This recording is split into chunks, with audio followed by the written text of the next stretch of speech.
questions, even the detailed ones. But of course, we have time to ask questions. What I do not suggest, but you're free to do whatever you want, is to look at all the detailed questions. I mean, that's a bit boring for everyone. And you have to give a little bit back to give answers. But of course, you can give a reflection, reports, things like that. But first, I can go it again. Yeah. First, we're going to give the floor to Jordy, 30 minutes. Okay, thank you, Mario. So thanks everyone for being here and for attending my presentation on my PhD. The result of 3.5 years of hard work, so I hope that you get something from it. I hope the jury has enjoyed reading it, but I think I will hear afterwards. Now, first a little situating of my PhD. Well, I'm going to use the title for this within the broad scope of project management. I am performing project control. Now, project control is one of the 3 dimensions of dynamic scheduling. Two others being baseline scheduling and risk analysis. We already heard something about baseline scheduling this morning from the presentation of Peter. Now, risk analysis and baseline scheduling are actually performed before the project starts, whereas project control is during the project. So we are going to measure the performance of a project, the progress of a project, and based on that we are going to define some metrics, going to make evaluations, and those evaluations can lead to suggestions for the managers to take corrective actions, for example. So this is project control in a nutshell, and the technique that I am using for this is earned value management. I assume that most of you have heard about this technique by reading my PhD or by attending the courses of Mario or something like that. So I'm not going to go into detail about this, but when necessary I will clarify some aspects of this technique. Well, obviously I read a lot on EVM, I read a lot on project control in general, and what I saw, the 3 main things were that there were many conceptual papers, many papers that presented some kind of technique and only tested it on one notional project, but never on a real project or many real projects. On the other hand, we also have many simulation studies which are great, of course, very, very elaborate, but always based on generated projects. That again, when real-life data were used, it was also always very limited.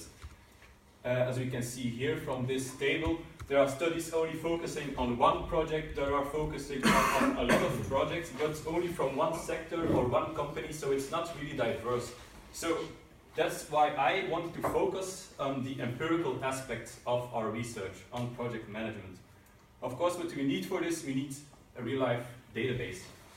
And therefore, we constructed one that consisted, by the end of the book of my PhD, 56 projects from 5 sectors of 50 different companies. I will explain, well, this is the distribution. Of course, like construction is a very broad sector, so it can actually be subdivided into smaller subsectors, and then we have 9 sectors. So this explains the OR9. Moreover, this database is freely available. You can see the site over there, and it's our intention to continuously keep extending this database also after my PhD. So this is an overview of the database. We have the project codes by which it can be identified, the name, the sector in which it is situated, the planned duration and the budget of completion. These are actually, well, the planned duration is also a term in EVM. The word says it itself, I think. Budget completion is the planned cost of a project. So this is all pre-project. The other projects. Now maybe it's time for a little overview of my PhD. Well, it consists of 6 chapters, that is the main body consists of 6 chapters, and every chapter refers to a paper that I have written. I constructed some kind of flow chart, if you will.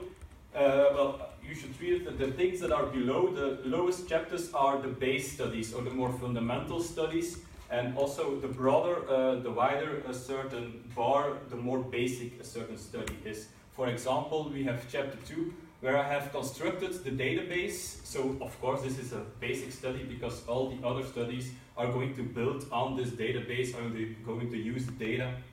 And then we have chapter 3, where we are going to evaluate the traditional EVM forecasting methods. Again, it's rather basic because it already exists, but then we are going to extend this with novel techniques. And this is here on the top level. We do this in chapter 4, by the way. And at the top level we have all the specialized studies, so more state-of-the-art, more specific, like also chapter 5, in which I presented a new project characteristic. Then again, on a lower level, we have chapter 6, where we are going to say something about the reference class forecasting method, and also going to compare it to the traditional EVM methods, which is explained by this double-headed arrow. And then last but not least, we have the 7th chapter, which is going to integrate earned value management with the reference class forecasting technique, and also incorporating exponential smoothing. Of course, this is also a specialized study. Well, I will repeat this this framework every chapter, so you can follow and situate the research where we are at. Of course, we are going to start with chapter 2, the construction and evaluation framework for a real-life project database. So, already mentioned it, it outranks the existing databases in both size and diversity. Moreover, it's publicly available. Here you can see a screenshot of the site on which it is it's put, with the links to the project cards. I will explain later, the project files and the Excel files. Now, already mentioned it, the project cards. Well, what is the use for this is actually this consists of the construction and evaluation framework, and this is going to make sure that the quality of the data that has been added or will be guaranteed. Which means, or how do we do this?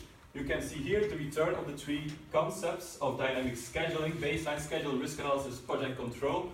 Well, every one of these concepts, they define some kind of data. For example, the baseline schedule is set to be complete. We're going to evaluate the completeness, is set to be complete when all the data consists or comprises resources and costs. So then we're going to rank this in a very much simple but visual way with color codes, 3 levels. So green is a fully completeness, then we have average completeness, the yellow, and then the orange saying that it's not very complete, the data. Same goes for risk analysis and project control. But on top of that, we are also going to look at the authenticity of the data. Being, of course, you can have a project, you can have data that is very complete, you have everything as it should be, but if it's not real, if it's not obtained from the actual project owner, the value is far less. So this is also evaluated. And furthermore, what we also find on the project cards, some outputs from baseline schedule, like number of activities, also topological indicators like the SP indicator, on which I will come back to later. Also, risk analysis is performed, so Monte Carlo simulations in the project management software tool of ProTrack. Then we get these sensitivity indices, which are also summarized on the project cards. And we also make simulated forecast, again based on the Monte Carlo simulation. And maybe it's important to notice that we always evaluate the accuracy of a forecast through the mean absolute percentage error, or the MAPE. We'll come back later to in many studies. Now, on top of the project data, so the baseline schedule data, we also have the tracking data. So the data that we are receiving every tracking period when the progress of a project is evaluated. This has also has to be authentic, and we also evaluate this on the same 3-level evaluation, 3-level color code.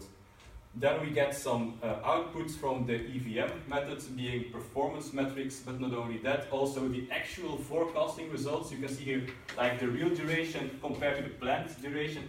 You can see how much late or early a certain project is. You can also see the same thing for budget. So is it over budget, under budget? This is done for every project in our database. So it's actually kind of a summary also. We got some interesting initial results from this, like the percentage of projects being either early or late or under or over budget. But perhaps more importantly is this, the first evaluation of the traditional EVM methods, where we saw that for time forecasting that the unweighted earned schedule method actually performs best. Well, what does unweighted mean? This means that we are going to use a performance factor of 1, and this makes the assumption that future performance will be as planned.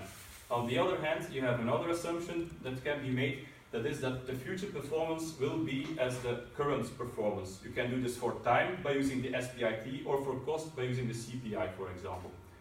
So these were the results, and also for cost we saw more or less the same thing, but not as clear that the unweighted methods and the CPI weighted methods perform best.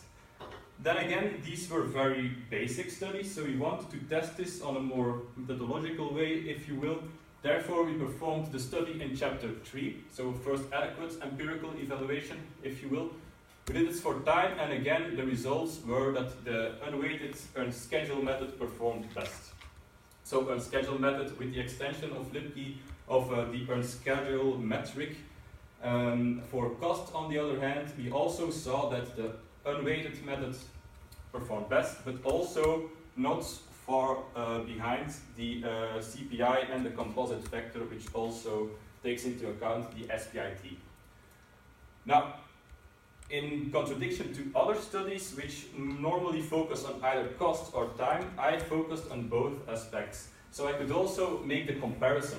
And what appeared from this is that actually time forecasting, if you look at the MAPES, is more or less just as accurate for time as for costs, which is a new observation, in fact, compared to the literature. And then we also evaluated the influence of project seriality, maybe short explanation. We evaluate this through the SP, the serial parallel indicator. If this is 0, we have a completely parallel project. If it is 100, you have a completely serial project. Of course, the SP can be anywhere between these two values to represent a project that is either more parallel or either more serial. Now, and if we look at this, we see that for time, an increasing SP also leads to increasing forecasting accuracy, just as the studies of Mario indicated, but now on real data. And for costs, there appear to be no influence of the SP. Now, over to chapter 4. This was the traditional EVM methods, but we extended this to the more elaborate, the more novel methods, state-of-the-art, if you will. We identified 3 of them. The first is the one of Lipke, who tries to integrate rework into ESM. What he does is he's going to replace the traditional earned value by the effective earned value. And he's doing that by subtracting the rework from the normal earned value, because the idea is that if a certain activity starts before the preceding activity is completed, is finished, that this later activity will not have the information that is needed, and it will cause rework. So the earned value has to be reduced in order to take this into account. Well, I'm not going to go too deep into detail about the R, but I think you get the point. Then there's also the method of Elsha, who integrates activity sensitivity in earned schedule management, and he does it by actually scaling the planned value and the earned value of the activities with the criticality index. So this means that he's going to give a greater weight to the activities that are critical, more than those that are not. Also, it's important to note that this is only for duration, project duration. So it's always about the schedule method and never about the estimate at completion for cost.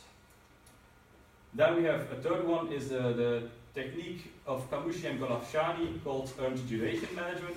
And what they are going to do is to replace the earned schedule by the earned duration, because earned schedule is still based on cost units, the planned value and the earned value, that is. So they're going to replace these curves by the total earned duration curve, total planned duration curve, and all the other calculations are actually just the same, but it's in time units. So this should be an improvement in theoretical sentence, that is.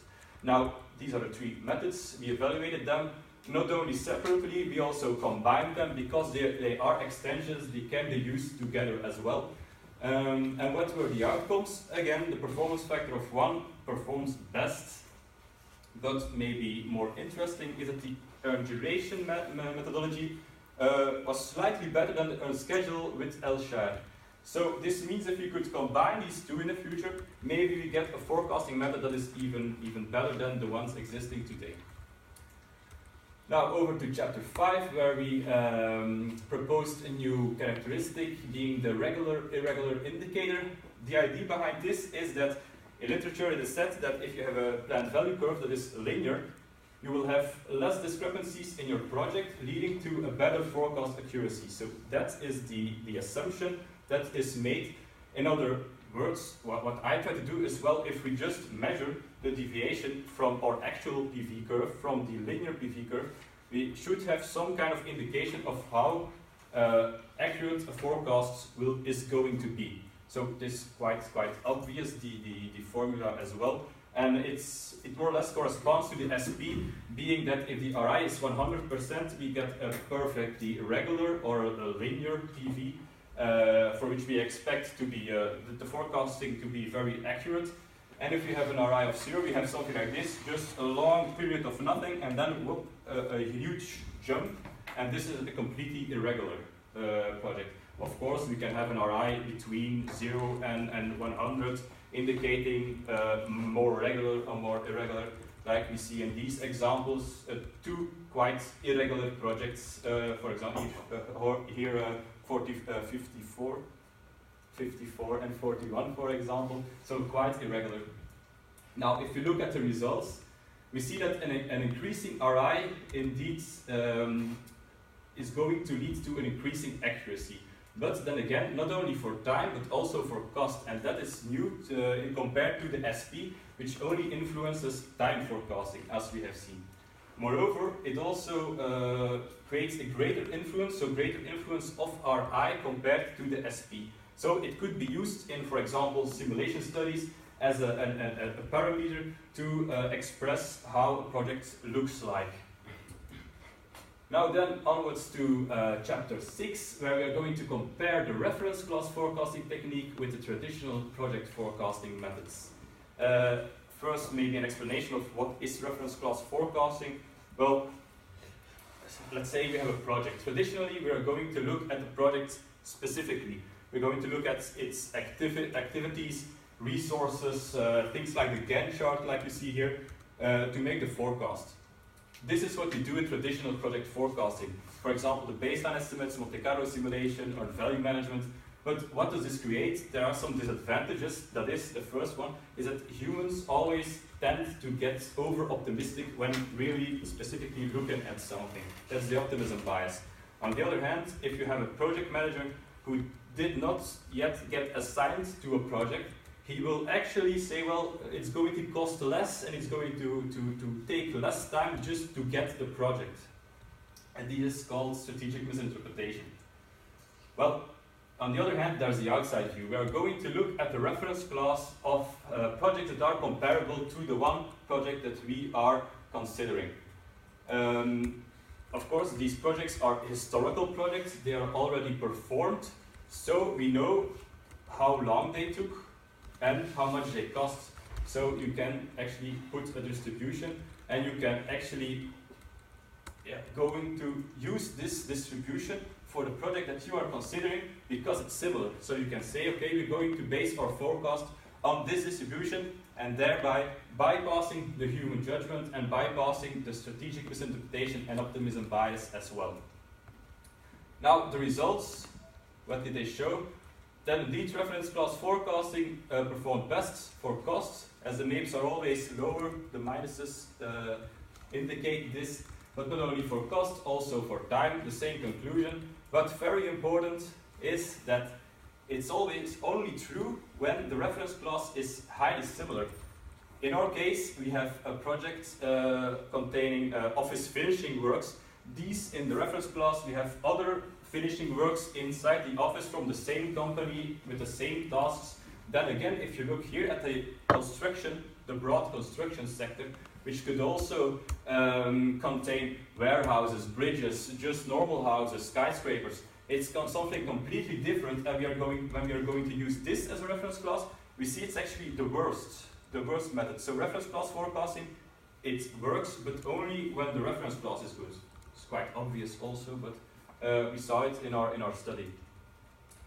Then on to the last chapter, chapter 7, where we wanted to base forecasts on the more recent project performance. And why do we want to do this? Well, you have certain situations. For example, you could think about a natural progress or natural increase of performance in a project just by workers or project managers getting more experienced so that they are going to perform better.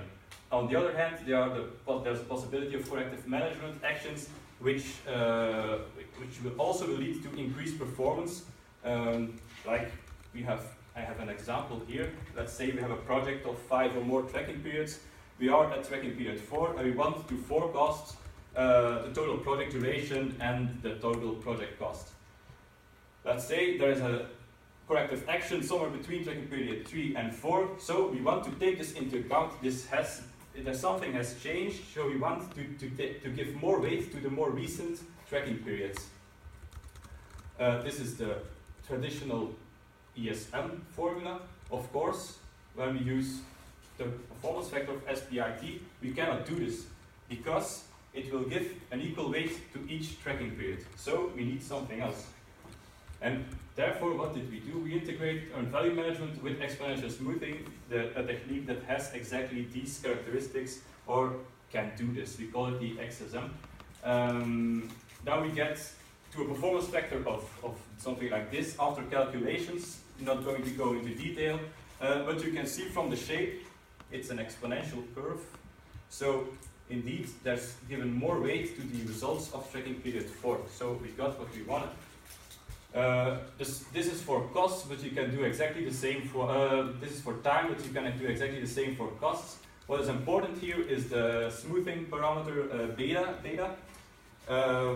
This actually is going to say how reactive your calculations are to the last tracking period. If we set the beta equal to 1, the performance factor is reduced to this, and we are only going to look at the last tracking period. So only the last tracking period will influence your forecasts.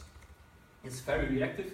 On the other hand, if we set beta equal to 0, then this just it falls away and we get a performance factor of 1, which is interesting because, as you saw, the performance factor of 1 always gave the best forecasts, and now it's actually it's inside the methodology that we are proposing here. So that's actually it's good, I think, because it actually contains the already best performing method.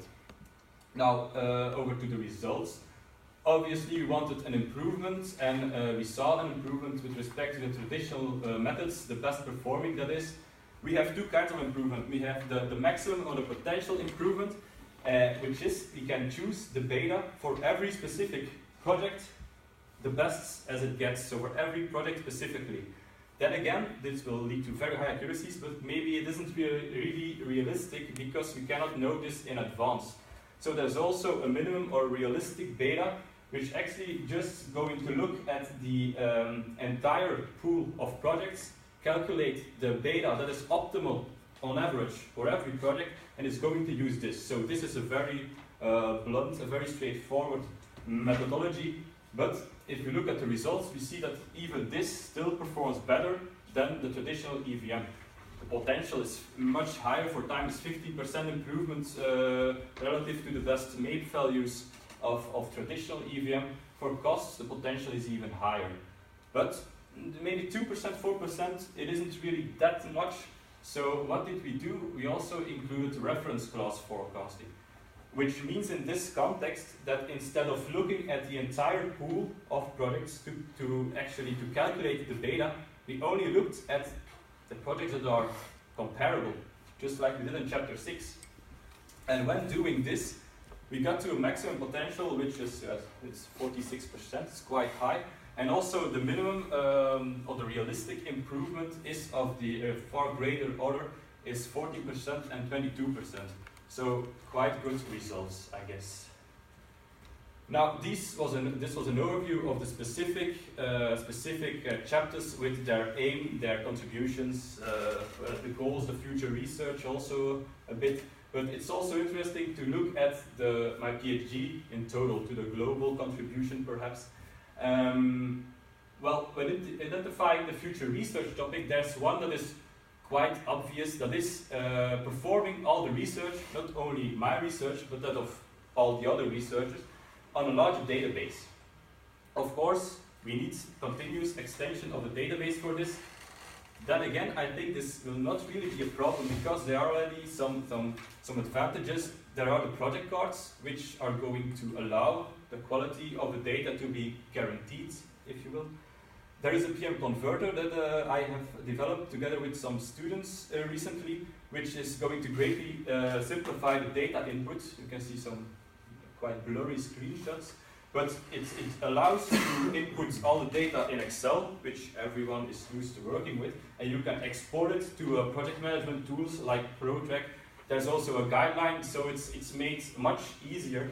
And last but not least, we have our master students who perform empirical theses at our research group, so they can actually provide us with the data, which is good for them, is good for us. So it's actually mutually beneficial, and this leads to an ever stronger basis for future project management studies. Moreover, it's free, our database, everyone can use it, not only me, but everyone that wants to use it can do this. Then again, it's empirical research. It has a disadvantage, which is again obvious, being that simulation studies are always larger in size, no matter how you put it. But you could ask yourself the question, is it always true that a simulation study, is it always practically relevant? Is it valid? Is it applicable? Is it real? Well, it's my opinion that empirical research could in fact be used for simulation to make sure that the input is indeed realistic. So maybe it's so that we shouldn't look at it as two separate islands. The one could reinforce the other. There has to be made some kind of link, there has to be made a bridge between the two, so that the quality of future project management research could really get a boost. And I think this is an important message, and I hope that my thesis has contributed or has made the first step towards this. So I would like to conclude here with this important message. If there are any questions or recommendations, I would be glad to hear them. And in any case, thank you for your attention.